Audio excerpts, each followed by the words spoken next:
মানিক বন্দ্যোপাধ্যায় লেখা দোকানের বউ। সরলার পায়ে সব সময় মল থাকে, মল বাজাইয়া হাঁটে সরলা। ঝমর ঝমর চুপি চুপি নিঃশব্দে হাঁটিবার দরকার হইলে মল সরলা খুলিয়া ফেলে না, উপরের দিকে ঠেলিয়া তুলিয়া শক্ত করিয়া পায়ের মাংসপেশিতে আটকাইয়া দেয়। মল আর বাঁচে না। প্রথম প্রথম শম্ভু এ খবর রাখিত না, ভাবিত বউ আশেপাশে আসিয়া পৌঁছানোর আগে আসিবে মলের আওয়াজের সংকেত। পিছন হইতে মোটর আসিবার আগে যেমন হর্নের শব্দ আসে। কবার বিপদে পড়িয়া বউয়ের মলের উপর শম্ভুর নির্ভর টুটিয়া গিয়াছে। ঘোষপাড়ার প্রধানতম পথটার ধারে একখানা বড় টিনের ঘরের সামনে খানিকটা অংশে বাঁশের মাচার উপর শম্ভুর দোকান। মাটির হাঁড়ি, গামলা, কেরোসিন, কাঠের তক্তার চৌকো চৌকো খোপ, ছোট বড় বারকোশ, চটের বস্তা ইত্যাদি আধারে রক্ষিত। জিনিসপত্রের মাঝখানে শম্ভু বসিবার ও পয়সা রাখিবার ছোট চৌকি, হাত ও লোহার হাতা। বাড়াইয়া এখানে বসিয়া শম্ভু অধিকাংশ জিনিসের নাগাল পায়। পিছনে প্রায় এক মানুষ উঁচু পাঁচসারি কাঠের তাক, সাবু, বার্লি ও দানাদার চিনি রাখিবার জন্য এক পাশে কাঁচ বসানো হলদে রঙের টিন, এলাচ, লবঙ্গ প্রভৃতি দামি মশলার নানা আকারের পত্র, লণ্ঠনের চিমনি, দেশলাইয়ের প্যাকেট, কাপড় কাঁচা গায়ে মাখা সাবান, জুতার কালি, লজেনচুস এবং মুদিখানা ও মণিহারি দোকানের আরও অনেক বিক্রয়ের পদার্থের সমাবেশ। তাকগুলি ঠাসা। তাকের ৩ হাত পিছনে শম্ভু শয়নঘরের মাটির লেপা চাঁচের বেড়ার দেওয়াল। তাক আর এই দেওয়ালের সমান্তরাল রক্ষণাবেক্ষণের যে সরু আবছা অন্ধকার গলিটুকুর সৃষ্টি হয়েছে, শম্ভু সেটা অন্দরে যাতায়াত করার পথ। সরলা বউ মানুষ, অন্দরে তার থাকার কথা, কিন্তু সরলা মাঝে মাঝে করে কি, পায়ের মল উপরে ঠেলিয়া দিয়া চুপি চুপি তাকে জিনিসের ফাঁকে চোখ পাতিয়া দাঁড়াইয়া থাকে। স্বামীর দোকানদারি দেখে এবং খদ্দেরের সঙ্গে আলাপ আলোচনা শোনে। বাড়িতে শম্ভু খুব নিরীহ শান্ত প্রকৃতির, চুপচাপ মানুষ, কিন্তু দোকানে বসিয়া খদ্দেরের সঙ্গে তাকে কথা বলতে ও হাসি তামাশা করিতে দেখিয়া সরলা অবাক মানে। মানুষ বুঝিয়া এমন সব হাসির কথা বলে শম্ভু যে তাকে আড়ালে সরলার হাসি চাপিতে প্রাণ বাহির হইয়া যায়। ক্রেতারা যদি পুরুষ হয় তবে শম্ভু ব্যবহার এরকম মজা লাগে সরলার। কিন্তু দুঃখের বিষয়, শম্ভুর দোকানের শুধু পুরুষেরাই জিনিস কিনতে আসে না। বেচাকেনা শেষ হওয়া পর্যন্ত সরলা অপেক্ষা করে, তারপর পায়ের মলগুলি আলগা করিয়া দেয় এবং মাটিতে লাথি মারার মতো জোরে জোরে পা ফেলিয়া ঝমর ঝমর মল বাজাইয়া অন্দরে যায়।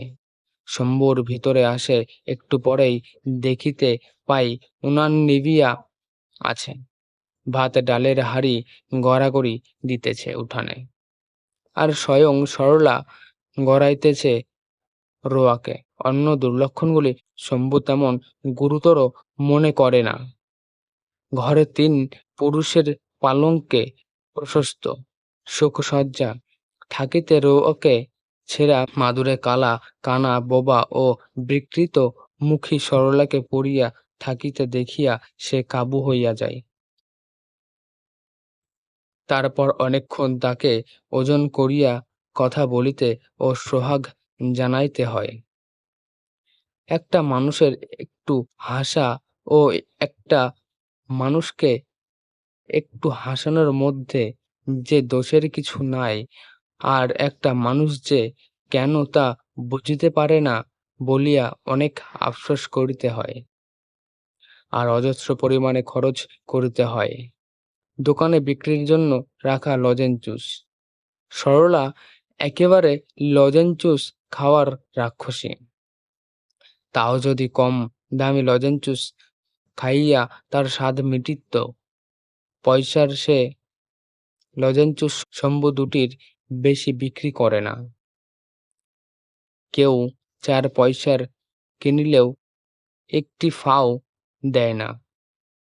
সেগুলি সরলার গোগ্রাসে গেলা চাই। তারপর সরলার কানাত্ম, কালাত্ম ও বোবাত্ম ঘোচে এবং রাগের আগুন নিভিয়া যায়।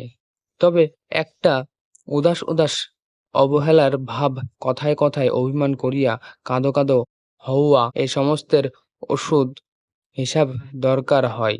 একখানা শাড়ি দামি নয়, সাধারণ একখানা শাড়ি দূরে হইলেও ভালো। 1 বছর মোটে দোকান করিয়াছে শম্ভু। এর মধ্যে এমনি ভাবে এবং এই ধরনের অন্যভাবে সরলা 7 খানা শাড়ি আদায় করিয়াছে। সাধারণ কম দামি শাড়ি দূরে হইলেও ভালো। তবু বছরের শেষাশেষি চৈত্র মাসের কয়েক তারিখে অকারণে শম্ভু তাকে আর একখানা ডুরে শাড়ি কিনিয়া দিল। বলিল অবশ্য যে ভালোবাসিয়া দিয়েছে। একটু বাড়াবাড়ি রকমের ব্যগ্রতার সঙ্গে বাড়াবাড়ি রকম স্পষ্ট করিয়া বলিল। কিন্তু বিনা দোষে 7 বার জরিমানা আদায়কারিণী বউকে এরকম কেউ কি দেয়? যাই হোক, শাড়ি পাইয়া এত খুশি হইল সরলা যে আর এক দণ্ড স্বামীর বাড়িতে থাকিতে পারিল না। বেড়ার ওপাশে শ্বশুর বাড়িতে গিয়া হাজির হইল। শম্ভুর বাড়িটা আসলে আস্ত একটা বাড়ি নয়, একটা বাড়ির এক টুকরো অংশ মাত্র। 3 ভাগের 1 ভাগ। দোকানঘর ও শয়নঘরের ভাগ করা বড় ঘরখানা। উত্তরের ভেটায় আর একখানা খুব ছোট ঘর। তার পাশে রান্না একটি চালা, আর শয়নঘরের কোণ হইতে রান্নার চালাটার কোণ পর্যন্ত মোটা শক্ত ডবল চাঁচের বেড়া দিয়া ভাগ করা 3 কোণা এক টুকরা উঠান। শম্ভুরা 3 ভাই কিনা, তাই বছরখানেক আগে এই রকমভাবেই পৈতৃক বাড়িটা ভাগ করা হইয়াছে। বেড়ার এপাশে শম্ভুর 1 ভাগ এবং ওপাশে অন্য 2 ভাইয়ের বাকি 2 ভাগ। এপাশে শম্ভু আর সরলা থাকে।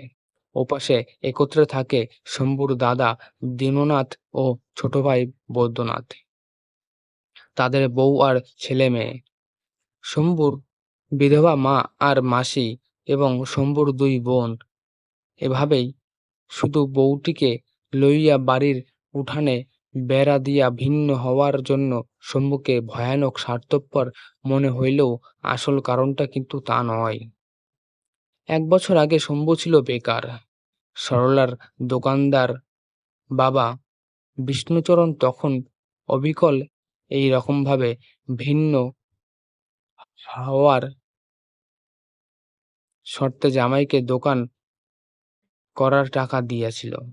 সুতরাং বলিতে হয়, স্বামীকে বেহেরা বানাইয়া নয়, বর্তমানে সুখ ও স্বাধীনতাটুকু সরলা তার বাপের টাকাতেই কিনিয়াছে। কি সুখ সরলা, কি স্বাধীনতা! বেড়ার ওপাশে যাদের কাছে সে ছিল একটা বেকার লোকের বউ, বেড়ার এই পাশে এখন তাদের শোনাইয়া ঝমর ঝমর মল বাজাইয়া হাঁটিতে তার কি গর্ব, কি গৌরব! দোকানটা ভালোই চলিতেছে শম্ভুর। ওদের টানাটানি সংসারের তুলনায় তার কি সচ্ছলতা! একটু মুখ ভার করিলে তার ডুবে শাড়ি আসে, না করিলেও আসে। সরলার পরনে নতুন ডুরে শাড়িখানা দেখিয়া বেড়ার ওপাশের অনেকে অনেক রকম মন্তব্য করিল। তার মধ্যে সবচেয়ে কড়া হইল ছেঁড়া ময়লা কাপড় পরা বড় যা কালীর মন্তব্য। শীর্ণ মুখে ঈর্ষা বিকীর্ণ করিয়া বলিল, নাচনেওয়ালি সেজে গুরুজনদের সামনে আসতে তোর লজ্জা করে না? মেজবউ, যা যা নাচ দেখিয়া ভোলাগে যা স্বামীকে। ছোট যা খেন্তির মাথায় একটু ছিট আছে, কিন্তু ঈর্ষা নাই। সে খিলখিল করিয়া হাসিয়া বলিল, ঝমঝম যা মলবাজে সারাদিন, মেজদি নিশ্চয় দিনরাত্রি নাচে। দিদি, পান খাবে মেজদি? হঠাৎ ভাসুরের আবির্ভাব ঘটায়। লম্বা ঘোমটা টানিয়া সরলা একটু মাথা নাড়িল। দীননাথ গম্ভীর গলায় বলিল, মেজবউ, কেন এসেছ পুটি? বিবাহের ৩ মাসের মধ্যে স্বামী কর্তৃক পরিত্যক্তা কাঠের মতো সরু পুটি বলিল, এমনি। এমনি আসবার দরকার, বলিয়া দীননাথ সরিয়া গেল। সরলা ঘোমটা খুলিয়া এবং বৈদ্যনাথ আসিয়া পড়াই খেন্তি টানিল ঘোমটা। বৈদ্যনাথ একটু রসিক মানুষ। শম্ভু কেবল দোকানে বসিয়া বাছা বাছা খদ্দেরের সঙ্গে রসিকতা করে। বৈদ্যনাথ সময় অসময়ে মানুষ অমানুষ বাছে না। সম্ভবত রাত্রে তার রসিকতার চাপিয়া চাপিয়া হাসিতে হয় বলিয়া খেন্তির মাথায় যখন তখন কারণে অকারণে খিলখিল করিয়া হাসিয়া ওঠার ছিট দেখা দিয়াছে। সে আসিয়াই বলিল, মেজ বৌঠান যে সেজেগুজে? কি সৌভাগ্য, কি সৌভাগ্য! কার মুখ দেখে উঠেছিলাম? অ্যাঁ, ও পুটি, দে দে, বসতে দে, ছুটে একটা দামি আসন নিয়ে আয় গে ছিনাদবাবুর বাড়ি থেকে। এইরকম করে সকলে সরলার সঙ্গে কেবল শম্ভুর মা বড় ঘরের দাওয়ার কোণে বসিয়া নিঃশব্দে নির্বিকার চিত্তে মালা জপিয়া যায়। সরলা সামনে আসিয়া ঢিপ করিয়া প্রণাম করিলেও চাহিয়া দেখে না। সরলা পায়ে হাত দিতে গেলে শুধু বলে, নতুন কাপড় পরে ছুঁয়ো না বাছা। সরলার দাঁতগুলো একটু বড় বড়। সাধারণত কোনো সময়ে সেগুলো সম্পূর্ণ ঢাকা পড়ে না। ২০ মিনিট শ্বশুরবাড়ির কাটাইয়া বাড়ি ফেরার সময় দেখা গেল তার অধর ও ওষ্ঠে আজ নিবিড় মিলন হইয়াছে। ভিন্ন হওয়ার আগে ওরা সরলাকে ভয়ানক যন্ত্রণা দিত।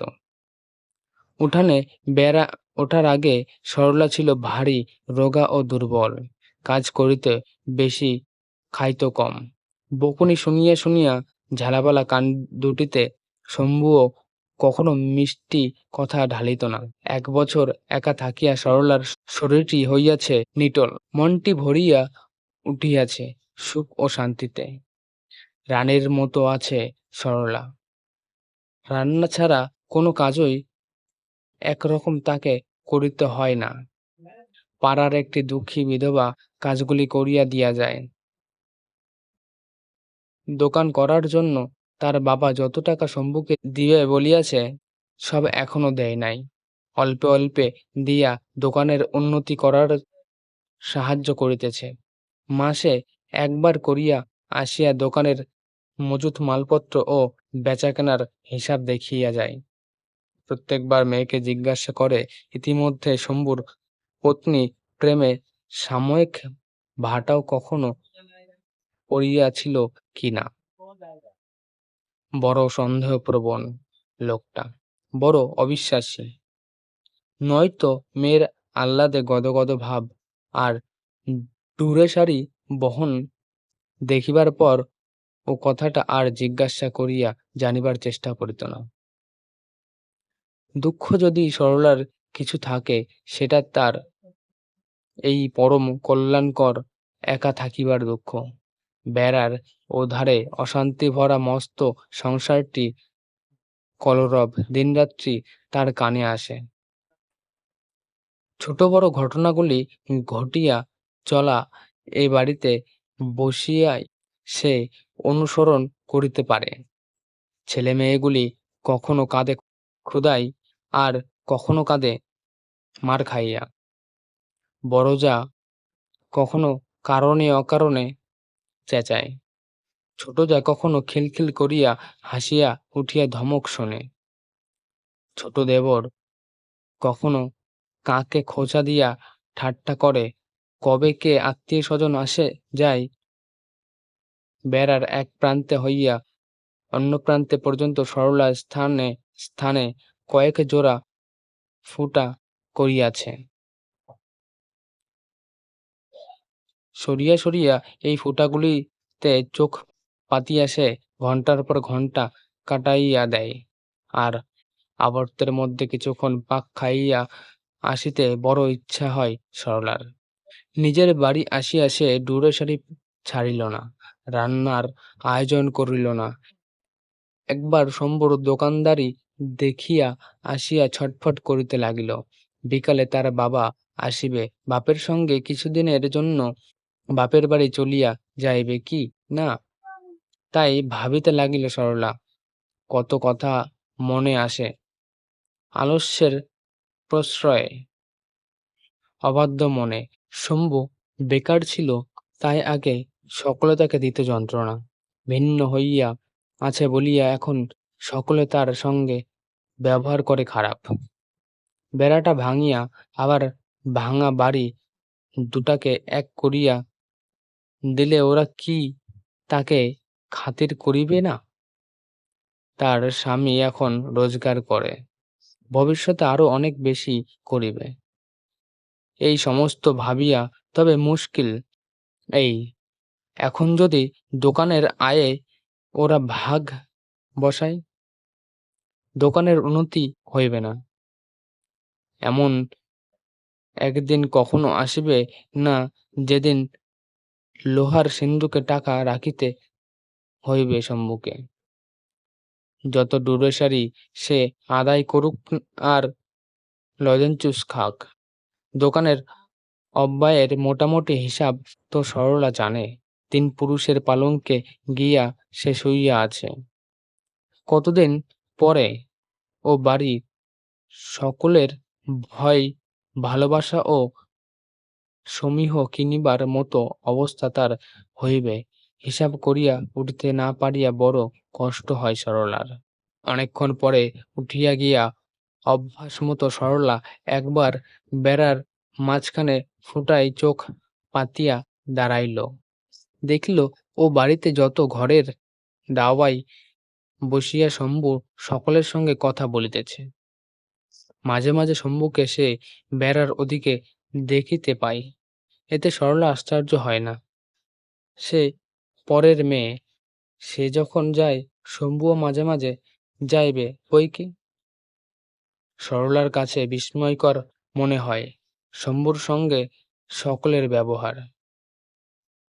ভিন্ন হওয়ার জন্য রাগ করা দূরে থাক, কেউ যেন একটু বিরক্ত পর্যন্ত হয় নাই শম্ভুর ওপর। বেড়া ডিঙাইয়া মাত্র ও পাশের মানুষগুলির সঙ্গে শম্ভু যেন এক হইয়া মিশিয়া যায়। এতটুকু বাধা পায় না।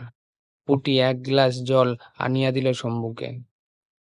সকলের সঙ্গে কি আলোচনা শম্ভু করিতেছে সরলা বুঝিতে পারিল না। মন দিয়া সকলে তার কথা শুনিতে লাগিল, আর খুশি হইয়া কি যেন বলাবলি করিতে লাগিল।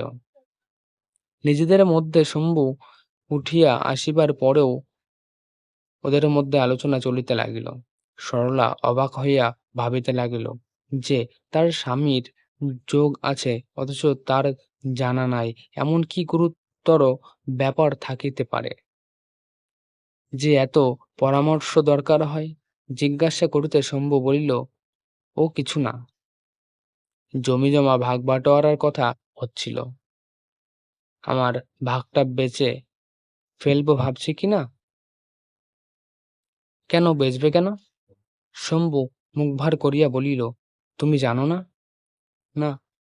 কবে থেকে বলছি তেল নুন বেচে লাভ নেই একদম। বাজারে একটা মণিহারি দোকান করব। তাতে টাকা লাগবে না? কোথায় পাবো টাকা জমি না বেচিলে? সরলা বলিল, জমির থেকেও আয় তো হচ্ছে, দোকানে বেশি হবে। সরলা চিন্তিত হইয়া বলিল, কবে খুলবে বাজারের দোকান? পয়লা বৈশাখে খুলব ভাবছি। এখন আমার অদেষ্ট।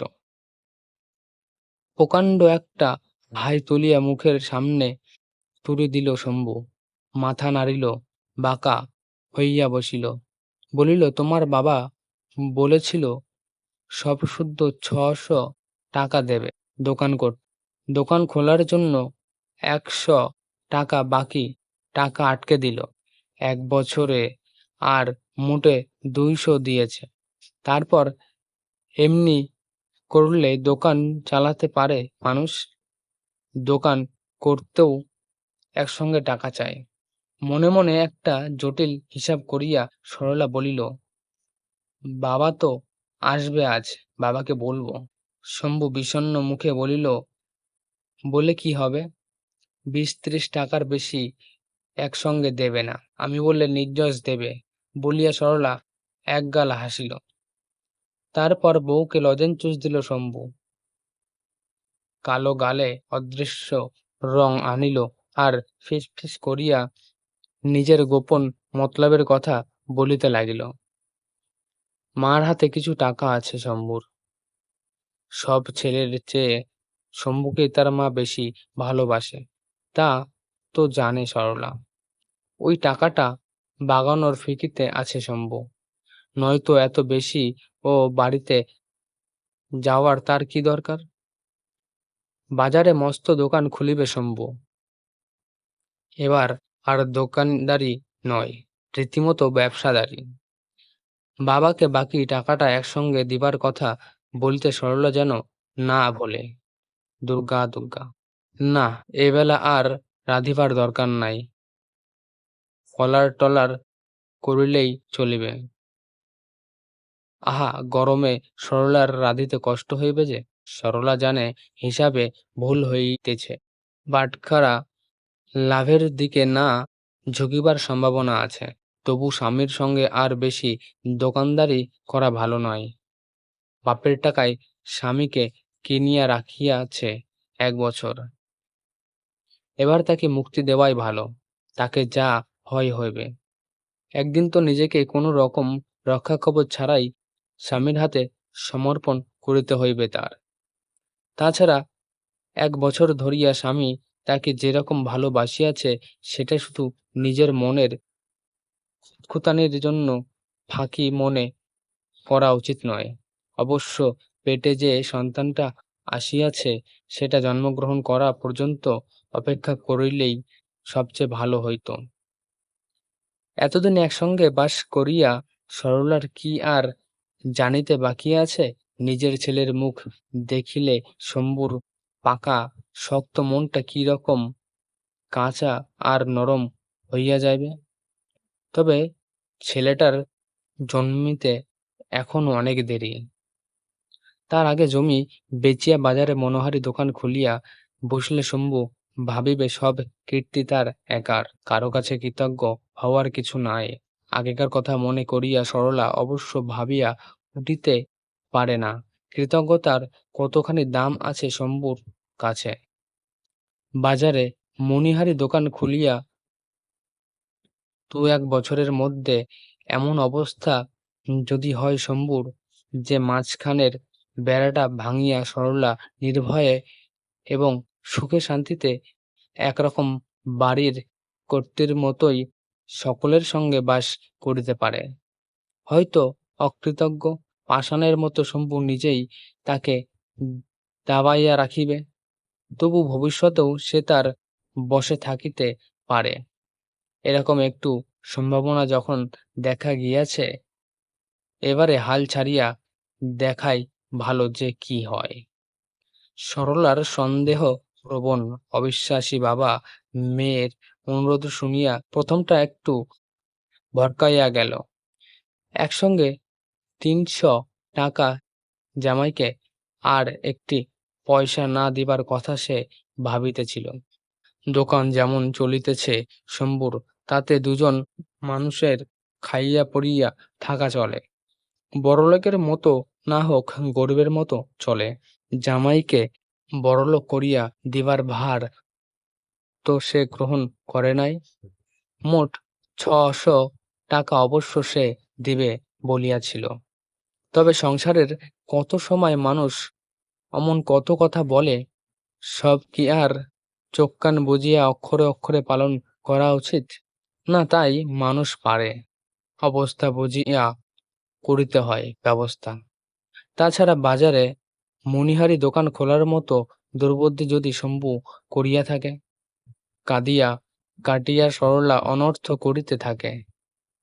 কত কষ্টে বাপের কাছ হইতে টাকাটা সে আদায় করিয়া দিতেছে শম্ভুকে, তা বোঝানোর জন্য যতটা দরকার ছিল তার চেয়ে বেশি কাঁদাকাটা করে। দেবে বলেছিল যখন দেবে, না বলছ বাবা? বলিতে বলিতে দুঃখে অভিমানে বুকটায় যেন ফাটিয়া যাইবে সরলার। একসঙ্গে ৩০০ টাকা দেওয়ার সরলার বাবার পক্ষে সহজ নয়। তবু একবেলা মেয়ের আক্রমণ প্রতিরোধ করিয়া সে হার মানিল। ছেলে তার আছে ৩টা, কিন্তু আর মেয়ে নাই।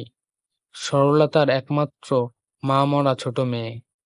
কোথায় দোকান করিবে, কিরকম দোকান খুলিবে, কত টাকার জিনিস রাখিবে দোকানে, আর কত টাকা পুঁজি রাখিবে হাতে, শম্ভুকে এসব অনেক কথা জিজ্ঞাসা করিয়া সরলার বাবা গম্ভীর চিন্তিত মুখে বিদায় হইয়া গেল। সরলা বলিল, দেখলে? শম্ভু যথোচিতভাবে কৃতজ্ঞতা জানাইল। স্বামীদের যেভাবে স্ত্রীকে কৃতজ্ঞতা জানানো উচিত ঠিক সেভাবে নয়, নম্রভাবে সবিনয়ে শ্রদ্ধার সঙ্গে। এই সময় বেড়ার ওপাশে হঠাৎ শোনা গেল ছোট বউ খেন্তির খিলখিল হাসি। বেড়ার ফোঁটায় সে চোখ পাতিয়া ছিল নাকি এতক্ষণ? তাদের আলাপ শুনিতেছিল। রান্নার চালাটার পিছন দিয়া ঘুরিয়া সরলা চোখের নিমেষে ও বাড়িতে গিয়া হাজির হইল। বৈদ্যনাথ, খেন্তি আর বাড়ির কুকুরটি ছাড়া উঠান নির্জন। উঠানে বেড়া আর ধানের মড়াইটার মাঝখানে দাঁড়াইয়া রসিক বৈদ্যনাথ স্ত্রীর সঙ্গে রসিকতা করিতেছে। সবাই কোথা গেছে লো ছোট বউ? কাছে আসিয়া খেন্তি ফিস ফিস করিয়া বলিল, ঘরে। সেটা অসম্ভব। চৈত্রের দুপুরে ঘরের বাহিরে কড়া রোদ, গরম বাতাস, কিন্তু এদের দুজনের কি ঘর নাই? এখানে এরা কি করিতেছে এ সময়? হাসাহাসি। নিজের বাড়িতে ফিরিয়া বারান্দা ছাড়িয়া এবার সরলা ও শম্ভু ঘরে গেল। ৩ পুরুষের পুরনো পালঙ্কে ভিন্ন হওয়া সময় ভাইদের কবল হইতে শম্ভু সেটা কি কৌশলে বাগাইয়াছিল, আজও সরলা তাহা বুঝিতে পারে নাই। শুইয়া সরলা চোখ বুজিল। শম্ভু বসিয়া বসিয়া টানিতে লাগিল তামাক। নিজেই তামাক সাজে কিনা শম্ভু? এত বেশি তামাক দেয় যে তামাক শেষ হইতে হইতে দুপুরের এবং রাত্রে দুই বেলায় সরলার ধৈর্যচ্যুতি ঘটে। আজ দেখা গেল সে ঘুমাইয়া পড়িয়াছে। হয় বাপের সঙ্গে সমস্ত সকাল বেলাটা লড়াই করিয়া, না হয় বৈদ্যনাথ ও খেন্তিকে ধানের মড়াইয়ের আড়ালে দাঁড়াইয়া হাসাহাসি করিতে দেখিয়া সরলা বোধ হয় শান্ত হইয়া পড়িয়াছিল। দিন ৭ পরে শম্ভু সকালবেলা সরলার বাবার কাছ হইতে টাকা আনিবার জন্য রওনা হইয়া গেল। গেল ও বাড়ি হইয়া। দোকানে নতুন মাল আনা সে কিছুদিন আগে বন্ধ করিয়াছিল। অনেক জিনিস ফুরাইয়া গিয়াছে, অনেক খদ্দের ফিরিয়া যায়। মণিহারি দোকানে যেসব জিনিস রাখা চলিবে না, চাল ডাল মশলাপাতি, সেসব শেষ হইয়া যাওয়াই ভালো। তাই আজকাল একটা দিনের জন্যও দোকানটা সে বন্ধ রাখিতে চায় না। বৈদ্যনাথ আসিয়া দোকানে বসিবে। বেকার রসিক বৈদ্যনাথ, শম্ভু যে ছোট ভাই এবং যে দুপুরে রোদে উঠানে ধানের মড়াইয়ের আড়ালে দাঁড়াইয়া বউয়ের সঙ্গে হাসাহাসি করে, শম্ভু ও একদিন বেকার ছিল। বউ ছিল শম্ভুর ছাকরা গাড়ির ঘোড়ার মতো। হাড্ডিসার হোক বউ, বউ খেন্তি বা এমন কি রূপসী পরীর মতো। ওর মাথায় বরং ছিট আছে। ১ বছর আগেকার সরলার মতো কম খাইয়া বেশি খাটিতে খাটিতে কারণের চেয়ে অকারণেই বেশি খিলখিল করিয়া হাসে। বেকার অবস্থায় একবারও নয়। দোকানদার হওয়ার পর শম্ভুকে কয়েকজন হাসাহাসি করিতে দেখিয়াছে সরলা, কিন্তু সে অন্য একজনের সঙ্গে। তারপর শম্ভু বউকে কিনিয়া দিয়াছে ডুরে শাড়ি। অন্য অনেকের সঙ্গেই বৈদ্যনাথ হাসাহাসি করে, খেন্তিকে কিন্তু কখনো কিছু কিনিয়া দেয় না। কি করিয়া দেবে? পয়সা নাই যে। দু ভাইয়ের মধ্যে প্রভেদটা কি আশ্চর্যজনক! নামে নামে পর্যন্ত শুধু নাথ এর মিল। ওটা বাদ দিলে একজন শম্ভু, অন্যজন বৈদ্য। মল না বাজাইয়া দোকানে তাকে আড়ালে দাঁড়াইয়া সরলা বৈদ্যনাথের অনভ্যস্ত দোকানদারি দেখে। মালপত্রের অভাবে যেমন ফাঁকা ফাঁকা লক্ষ্মীছাড়া মনে হয় দোকানটা। কদিন হইতে মনটা ভালো ছিল না সরলার। উঁচু দাঁত দুটি অনেক সময় ঢাকা পড়িয়া যাইতেছিল। পাকা দোকানির মেয়ে সে, কাঁচা দোকানির বউ। তার কেবল মনে হইতেছিল ভুল করিয়াছে, ভুল হইয়াছে। শুধু লোকসান নয়, একেবারে সে দেউলিয়া হইয়া যাইবে এবার। কিছুদিন হইতে কি রকম যেন হইয়া উঠিয়াছে পারিপার্শ্বিক অবস্থা তার। সে বুঝিয়া উঠিতে পারিতেছে না।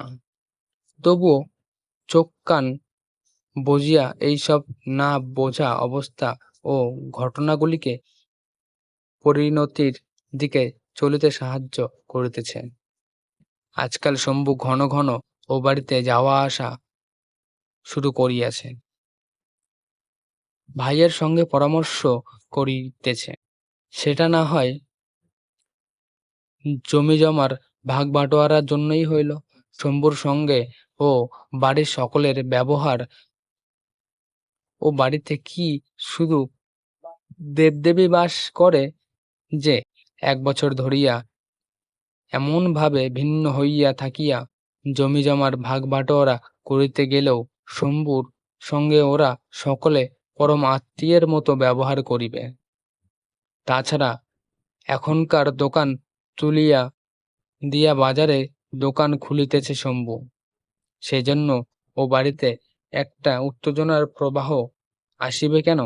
ওদের কি আসিয়া যায়? বেড়ার ফুটোয় চোখ রাখিয়া সরলা স্পষ্ট বুঝিতে পারে ও বাড়ির বয়স্ক মানুষগুলি কি যেন হইয়াছে।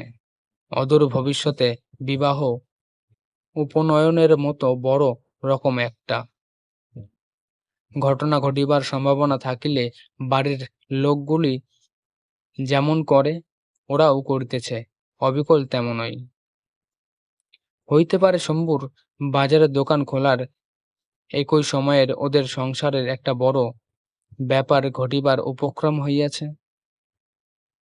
তবে সেটা যে কি ব্যাপার তা সরলা জানিতে পারিতেছে না কেন? বেড়ার ওপাশে যা ঘটিবে সকলে গোপন না করিলে সরলার কাছে তা তো গোপন থাকার কথা নয়। আর সরলার কাছে সকলে যা গোপন করিবে তা পক্ষে সেটা কি কখনো শুভকর হইতে পারে? শুধু টাকা আদায়ের চেষ্টা করার বদলে বাপের সঙ্গে এসব বিষয়ে পরামর্শ না করার জন্য সরলার দুঃখ হয়। মেয়ে মানুষ সে, এত লোকের ষড়যন্ত্র সে কি সামলাইয়া চলিতে পারে? চক্রান্তটা বুঝিতে পারিলেও বরং আত্মরক্ষার চেষ্টা করিয়া দেখিত, একটা বুদ্ধি খাটানো চলিত। সে যে অন্ধকারে হাতড়াইয়া মরিতেছে, স্রোতে গা ভাসাইয়া দিয়াছে, সে যে ঠিক করিয়াছে এবার হাল ছাড়িয়া দেওয়াই ভালো। মেয়ে মানুষ সে, বউ মানুষ সে, তার কি উচিত এমন অবস্থা সৃষ্টি করিয়া রাখা যাহাতে তার বিরুদ্ধে সকলে চুপি চুপি চক্রান্ত করিতে হয়? দোকানে খদ্দের নাই দেখিয়া এক সময় সে বৈদ্যনাথের ভিতরে ডাকিল, আচ্ছা ঠাকুরপো, ও তোমাদের বাড়ি গিয়ে কি সব বলতো বলো তো? রসিক বৈদ্যনাথ বলিল, তা জানো না মেজ বৌঠান, তোমার নিন্দে করিত। তুমি নাকি দাদার এক কান ধরে ওঠাও আর এক কান ধরে বসাও কানের ব্যথায়। সরলা রাগিয়া বলিল, চাষার মতন কথাবার্তা হইয়াছে। তোমার বাপু এদিকে এক পয়সা রোজগার নাই, কথা শুনিলে গা জ্বলে মানুষের। বিক্রির পয়সা থেকে আজ কত গাপ করবে তুমিও জানো। কদিন আগে ধানের মরাইয়ের আড়ালে বউয়ের সঙ্গে হাসাহাসি করার পুরস্কার পাইয়া বৈদ্যনাথ দোকানে গিয়া বসিল। সরলা গালে হাত দিয়া রোয়াকে বসিয়া ভাবিতে লাগিল ভবিষ্যতের কথা।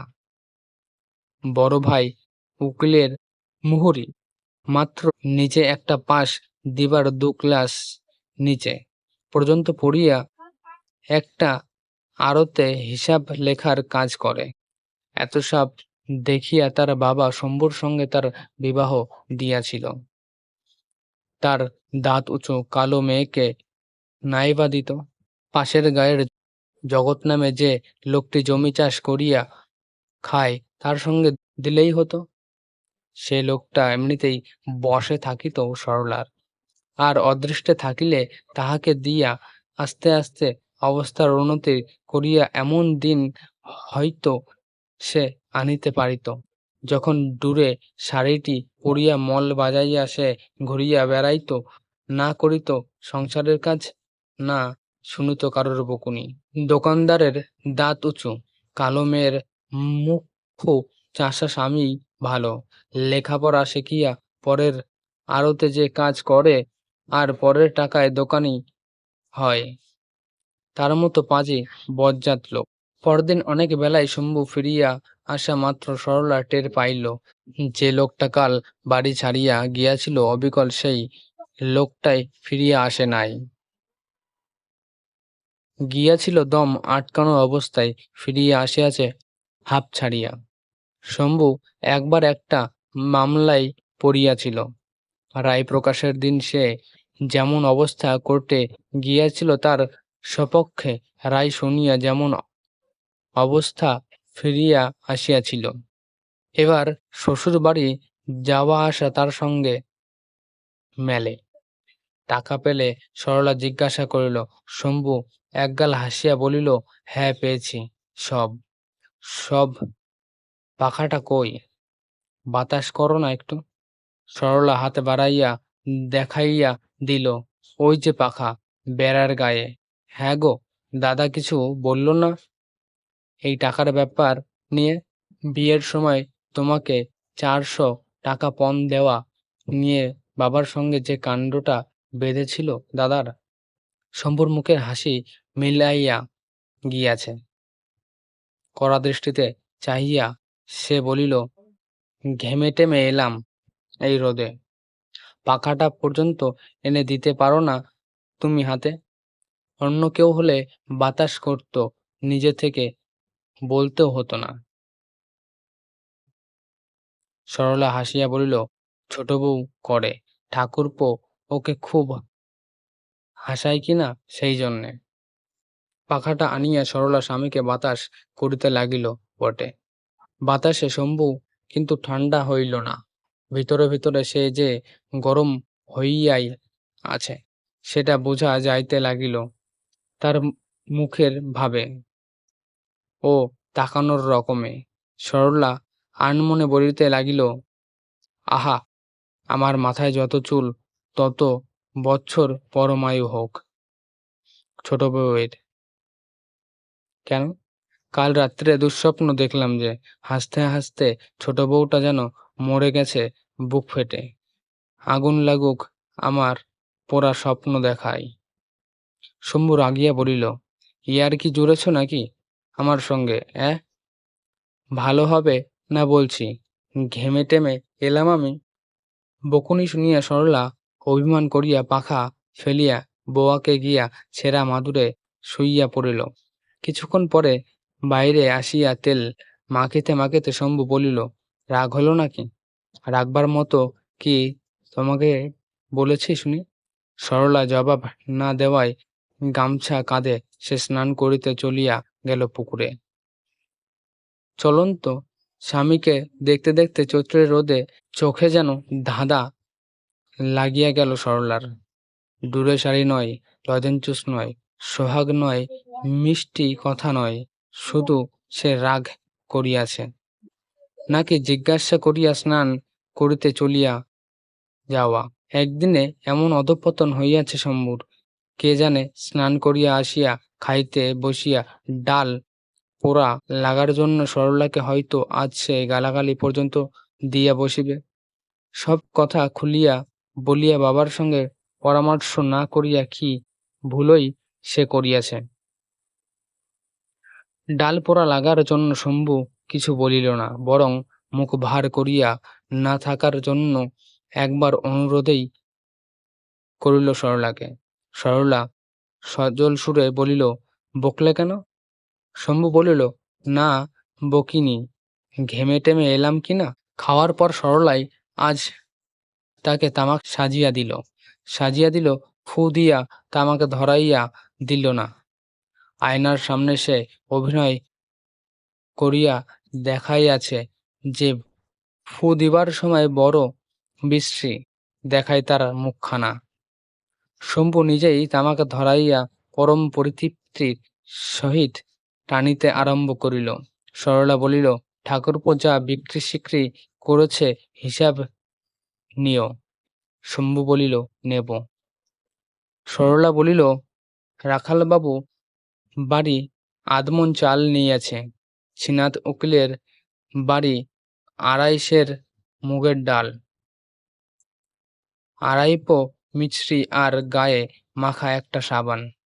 তাছাড়া খুচরো জিনিস অনেক বিক্রি হইয়াছে।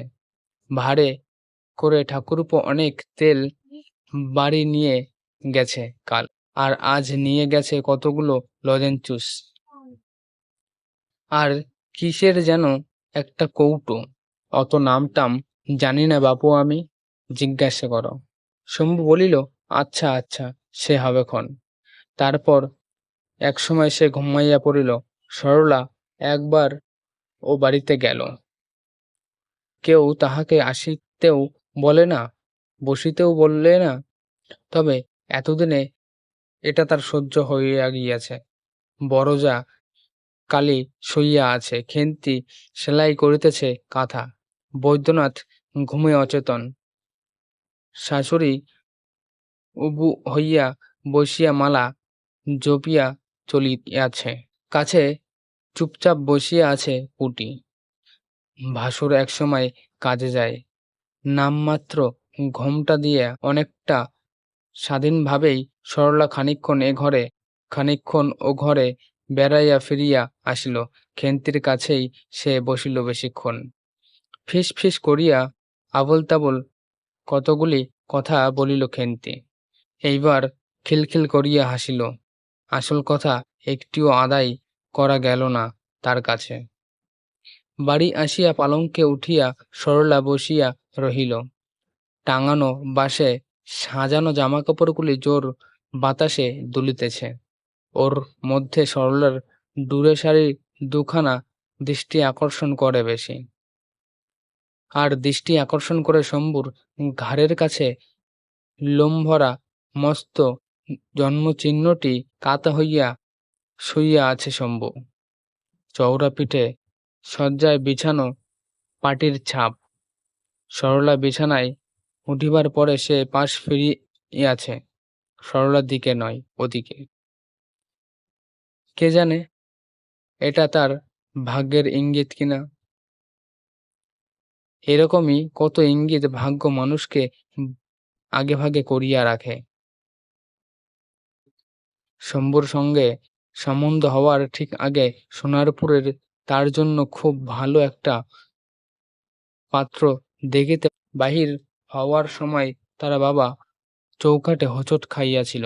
আগের বারের ছেলেটা তার পেটের মধ্যেই যেদিন মরিয়া গিয়াছিল, তার আগের রাত্রে একটা পেঁচা ঘরের পিছনে আমগাছটায় ডাকিয়া ডাকিয়া ভয়ে তাহাকে আধমরা করিয়া দিয়াছিল। সরলা হঠাৎ শক্ত হইয়া যায়, লম্বাটে হইয়া যায় তার মুখখানা। বেড়ার গায়ে ঠিক এমনি সময় একটা টিকটিকিও যে ডাকিয়া উঠিল আজ। মাগো, না জানি কি আছে সরলার কপালে। বিকালে ঘুম ভাঙিয়া মুখ হাত ধুইয়া আগের বারের সাজা তামাক টানার সুখটা মনে করিয়া শম্ভু বলিল, দাও না, এক ছিলিম তামাক সেজে দাও না। সরলা বলিল, তুমি সেজে নাও। শম্ভু গভীর উদারতা বোধ করিতেছিল। জেলখানা কয়েদ যেন নিজের বাড়িতে তিন পুরুষের পুরনো পালঙ্কে প্রথম ঘুম দিয়া উঠিয়াছে। নিজেই তামাক সাজিয়া সে গিয়া দোকানে খুলিল। কাঠের ছোট চৌকিটিতে বসিয়া তামাক টানিতে লাগিল। পাড়ার দুঃখী মেয়েটি আসিয়া বাসন মাজিয়া রান্নাঘর লেপিয়া জল তুলিয়া দিয়া গেল।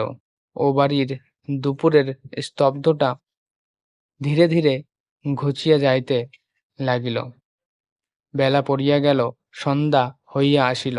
সরলা গা ধুইল না, রান্নার আয়োজন করিল না। খানিকক্ষণ ছটফট করিতে লাগিল অন্দরে, আর খানিকক্ষণ ফাঁকে চোখ রাখিয়া দাঁড়াইয়া থাকিতে লাগিল। দোকানে তাকে আড়ালে সন্ধ্যার পর দীননাথ কাজ হইতে ফিরিয়া বাড়ি ঢোকার আগে আসিল শম্ভুর দোকানে। উপস্থিত খদ্দেরটি চলিয়া গেল, জিজ্ঞাসা করিল, টাকা পেয়েছিস? হ্যাঁ। বাড়ি যান, আমি যাচ্ছি। এখানেই বসি না, বসে কথাবার্তা কই। না না, এখানে নয়। আড়ালে দাঁড়াইয়া চুপি চুপি সব শোনে। দীননাথ এই বগলে নথিপত্র ও বগলে চালান করিয়া বলিল, বাড়িতে ছেলেপুলেগুলো বড্ড জ্বালায়। বৌমা এলে মলের আওয়াজে সরলার মল যে সব সময় বাজে না, এ কথা বুঝাইয়া বলিতে সে যে কেমন লোকের মেয়ে এই বিষয়ে একটা মন্তব্য করিয়া দীননাথ বাড়ি গেল। খানিক পরে দোকান বন্ধ করিয়া আলো নিভাইয়া শম্ভু গেল অন্দরে। ত্রিকোণ উঠানে এক কোণে 1 বছর আগে সরলার স্বহস্তে রোপিত তুলসী গাছটার তলায় শুধু একটা প্রদীপ জ্বালিতেছে, নিবু নিবু অবস্থায়। আর কোথাও আলো নাই। বেড়া ডিঙাইয়া ও বাড়িতে আলো খানিকটা শোবার ঘরে চালে আসিয়া পড়িয়াছে। ঘরে গিয়ে একটা দেশলাইয়ের কাঠি জ্বালিয়া সরলা যে খাটে শুইয়া আছে শম্ভু তাহাও দেখিয়া লইল, একটা বিড়িও ধরাইয়া লইল। তারপর সরলাকে একবার ডাকিয়া সাড়া না পাইয়া চিন্তিত মনে চলিয়া গেল ও বাড়িতে। তখন উঠিয়া বসিল সরলা। এ বাড়িতে 1 বছর রানীর মতো সে মল বাজাইয়া সে হাঁটিয়া বেড়াইয়াছে, আজ প্রথম সেই মলগুলি খুলিয়া ফেলিল। এমন হালকা মনে হইতে লাগিল পা দুটিকে সরলার। লঘুপথে সে নামিয়া গেল উঠানে। বেড়ার ফোঁটায় চোখ দিয়া বুঝিতে পারিল ও বাড়ির একমাত্র কালি পরা লণ্ঠনটি জ্বলিতেছে বড় ঘরে, এবং ও ঘরেই আসর বসিয়াছে তিন ভাইয়ের। দরজার কাছে বসিয়া আছে কালী, আর ভিতরে তার শাশুড়ি। শরীরটা রহিয়াছে আড়ালে, শুধু দেখা যাইতেছে মালা জপরত হাত। রান্নার চালাটার পিছন দিয়া ঘুরিয়া বেড়ার ওপাশে ও বাড়ির উঠানে একটা প্রান্ত পাওয়া যায়। সরলা সেদিকে গেল না, একেবারে নামিয়া গেল ও বাড়ির রান্নাঘর ও তার লাগাও খেন্তির ঘরের পিছনে ঝোপঝাড়ের মধ্যে। কি অন্ধকার চারদিক! ভয়ে সরলার বুক ঢিপ ঢিপ করিতেছিল। ছিটাল পার হওয়ার সময়ে পায়ে একটা মাছের কাঁটা ফুটিল।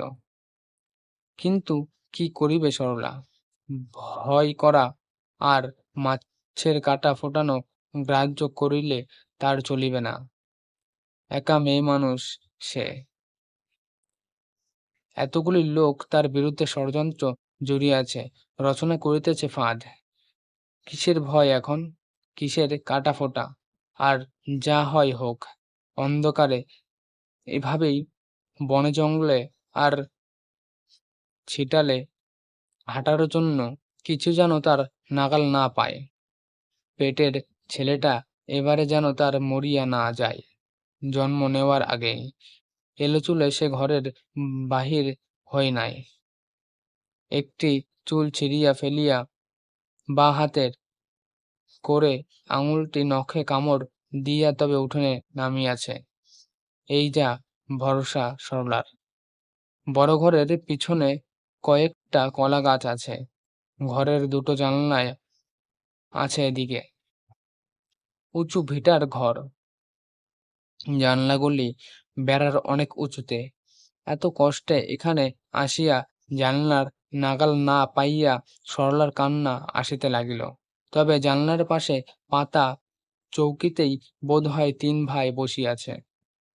ওদের কথাগুলি বেশ শোনা যায়, শুধু বোঝা যায় না পুটি, কালী, শাশুড়ি, তা ওদের মন্তব্য।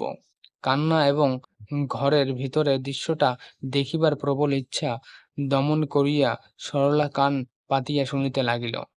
শম্ভুর গলা, কতবার তো বললাম, এই সোজা হিসেবটা তোর মাথায় ঢোকে না বদ্যি? আমার দোকানে যা মণিহারি জিনিস আছে তার দাম 100-র বেশি হবে। ধরলাম 100।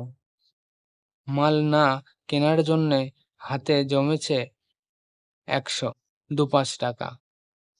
ধরলাম 100, আর শ্বশুরমশাই দিয়েছেন 300, এই হলো 500 আমার ভাগ। তুই আর দাদা 500 করে দিলে হবে 1,500। 1000 টাকার দোকান হবে, হাতে থাকবে 500। হাসি চাপিয়া খেন্তির মুখে কাপড় গোজার আওয়াজ দীননাথের গলায়। বৌমা, বেহায়াপনা করো না বৌমা। কি জিনিস শম্ভু? বড় বউয়ের সব গয়না বেচে আর কুড়িয়ে বাড়িয়ে আমি না হয় 500 দিলাম। বদ্যি অত টাকা কোথায় পাবে? ছোট বৌমার গয়না বেচলে এত টাকা হবে না।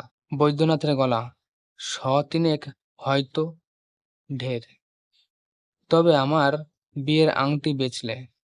শম্ভুর গলায়, থাম বাপু তুই, সব সময় খালি ফাজলেমি তোর। দীননাথের গলায়, যেমন স্বভাব হয়েছে তোর তেমনি স্বভাব হয়েছে ছোট বৌমার। শম্ভুর গলায়, যাক যাক, কাজের কথা হোক। বদ্যি তবে 250 দিক, লাভের আমরা যা ভাগ পাবো ও পাবে তার অর্ধেক।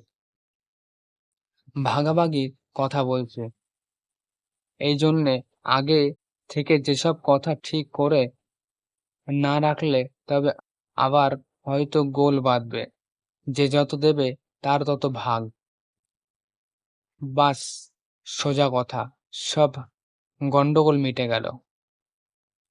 একটু স্তব্ধতা।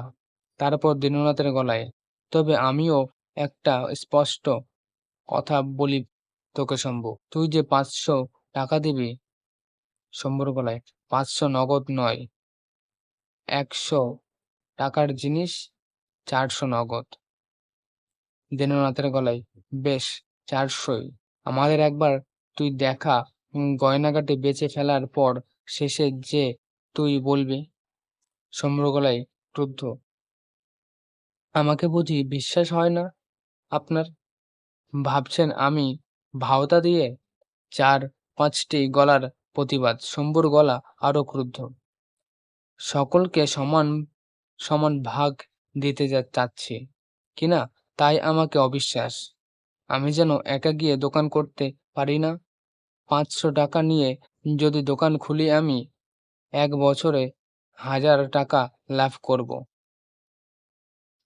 না আসতে চাও তোমরা, নাই আসবে। চাই না তোমাদের টাকা। কোলাহল, কলহ করা কথা মধ্যস্থের। গোলমাল থামানোর চেষ্টা খানিকক্ষণ বাজে, ব্যক্তিগত কথা, আবার ঝগড়া বাঁধিবার উপক্রম। তারপর শম্ভুর গলায়, বেশ, কাল সকালে টাকা দেখাবো।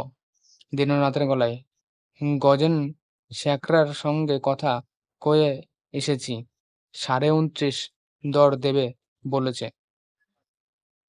কাল কাজে না গিয়ে গয়নাগুলো ব্যবস্থা করব।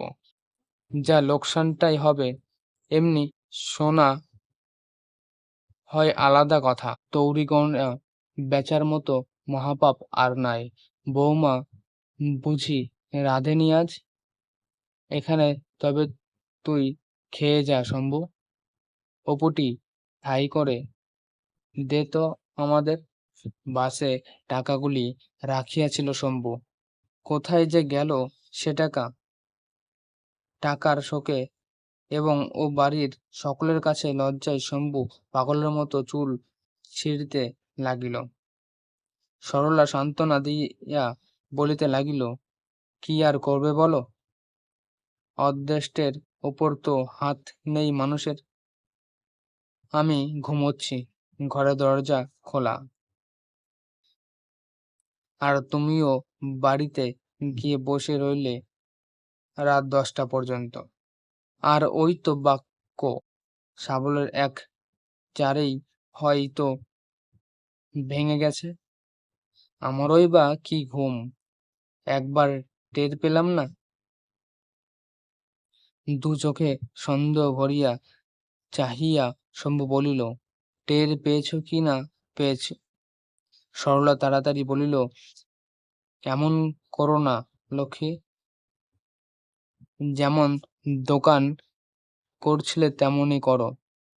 এখন বাবাকে বলে আর কি টাকা দেবে তোমার বাবা?